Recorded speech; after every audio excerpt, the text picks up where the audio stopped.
وكان الله غفورا رحيما. ومن تاب وعمل صالحا فإنه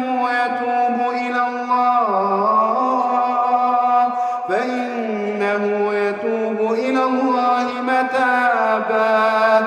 والذين لا يشهدون الزور وإذا مروا باللغو مروا كراما. والذين إذا ذكروا بآيات ربهم لم يخروا عليها صما